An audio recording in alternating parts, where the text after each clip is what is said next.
Halo, selamat pagi Sobat BLC. Saat ini saya Dadan bersama anggota muda dari Paguyuban Pelestarian Budaya Bandung atau Komunitas Bandung Heritage.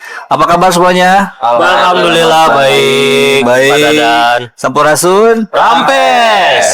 Bisa diperkenalkan terlebih dahulu nama dan dari mana? Perkenalkan, nama saya Rizky Rivaldi. Saya dari Kota Palu, Sulawesi Tengah.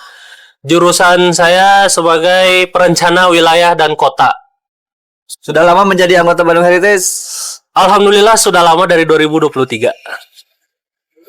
Oke, halo semuanya. Perkenalkan, nama saya Rama. Saya dari Bandung. Saya kuliah di jurusan Panologi, Perencanaan Wilayah dan Kota. Saya juga masuk Bandung Heritage udah dari 2023.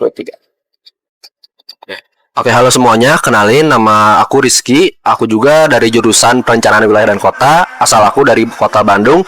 Dan untuk berapa lama saya udah join Bandung Heritage ini, saya sudah join dari tahun 2023 juga. Oke. Baik, perkenalkan semuanya, nama saya Dava. Saya dari jurusan sejarah. Saya terbilang baru dibandingkan dengan teman-teman yang lain untuk memasuki Bandung Heritage ini baru sekitar 5 atau 6 bulan. Halo semuanya, perkenalkan nama aku Ripal Miftahudin dari Kota Sumedang. Aku berkuliah di jurusan Pendidikan Sejarah dan sama dengan Dapa, aku juga terbilang baru untuk berada di Bandung Heritage. Halo, saya Nashwa dari jurusan arsitektur. Saya bergabung dengan Bandung Heritage dari awal tahun 2024. Apa yang menyebabkan teman-teman ini bergabung gitu, tertarik dengan Bandung Heritage? Kalau saya sendiri itu karena basic saya itu di latar belakangi sama perencanaan wilayah dan kota, dan itu memiliki hubungan dengan kawasan cagar budaya. Jadi saya sangat ingin tahu apa yang dilakukan Bandung Heritage terhadap kawasan cagar budaya sendiri, karena setahu saya itu tuh banyak kawasan cagar budaya yang dipetakan itu sebagai kawasan cagar budaya, namun sangat banyak terjadi penyelewengan gitu.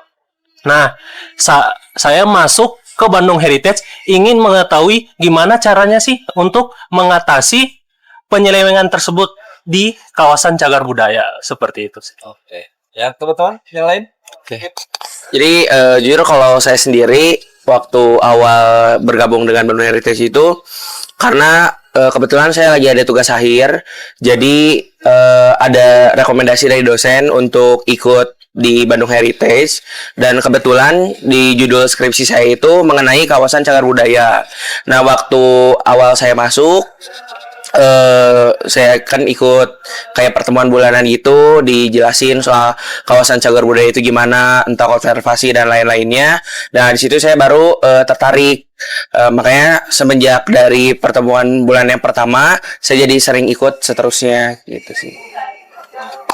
Ya, kalau dari aku sendiri, aku emang dari kecil tuh emang menyukai sejarah di Indonesia ini, dan semakin lama dan saya juga memasuki jurusan saya yaitu perencanaan wilayah dan kota. Saya mempelajari studi banding atau dari negara-negara lain.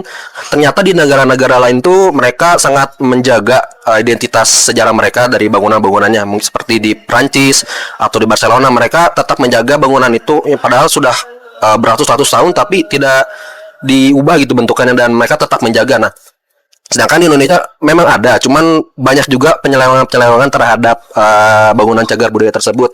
Nah, dengan begitu saya setelah mengetahui ternyata ada komunitas yang memang memperjuangkan akan hal itu, dan akhirnya saya tertarik untuk mengikuti mengikuti komunitas Bandung Heritage ini agar bisa lebih dalam gitu mengetahui bagaimana tentang konservasi cagar budaya itu sendiri, dan ingin memperdalam dan ingin memperluas relasi saya juga terhadap orang-orang yang memiliki kesukaan atau ya pandangan yang sama dengan saya mengenai kawasan cagar budaya atau bangunan-bangunan cagar budaya itu. Oke. Hatnya, mangga.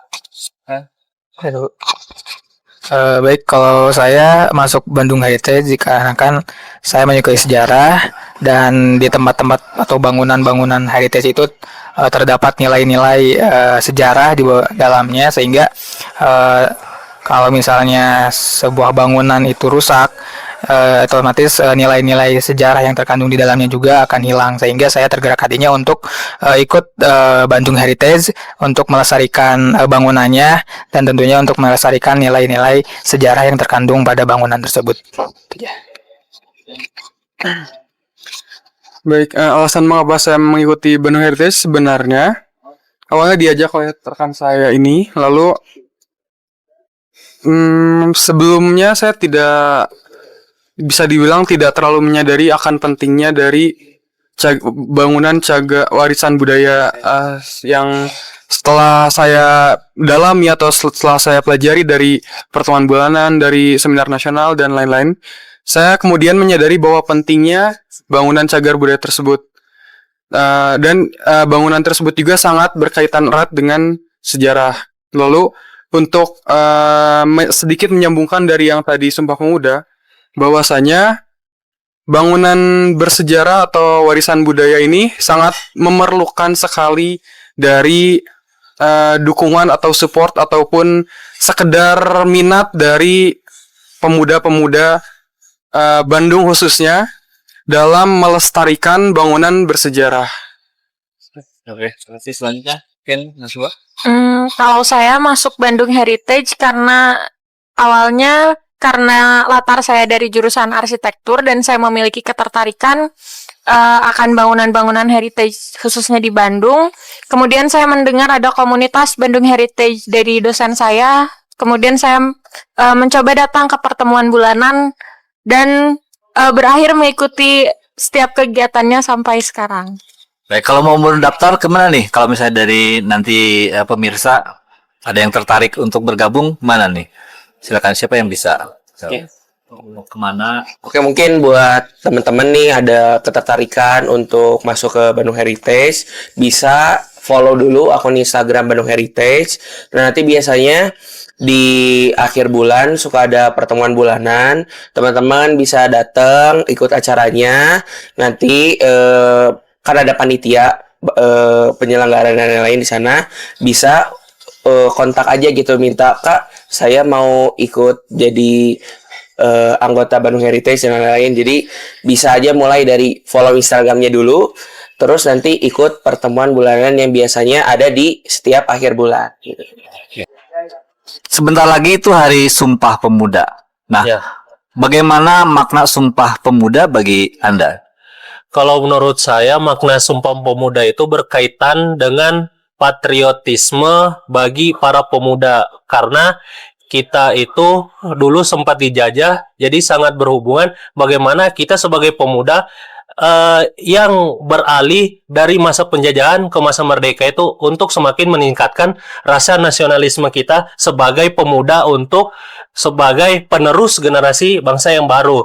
Bagaimana cara untuk meningkatkan rasa nasionalisme itu dengan kayak mengikuti upacara bendera sama mengikuti bela negara yang diadakan di kampus atau di yang lain-lain gitu.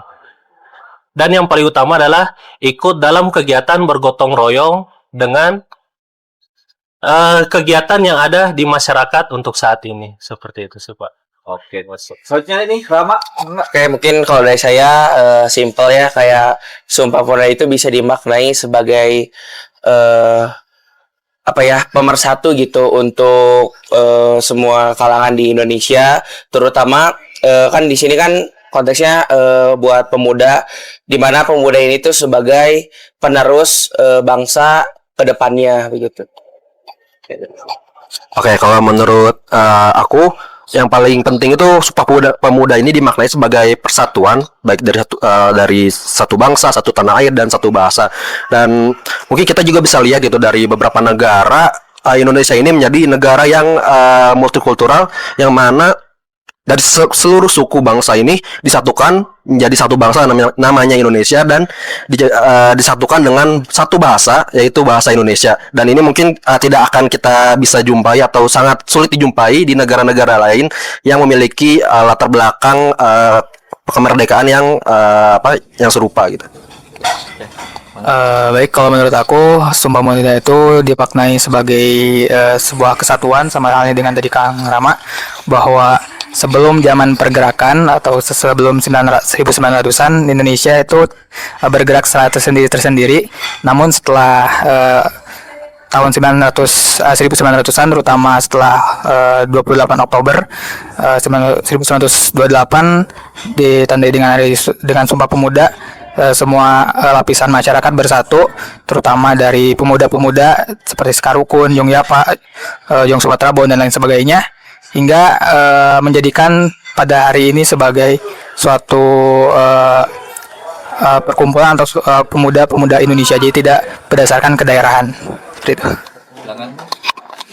Baik, bagi saya Sumpah Pemuda itu merupakan suatu deklarasi bahwasanya pemuda di Indonesia itu bersatu dalam satu panji yang sama, tepatnya pada 28 Oktober tersebut. Dan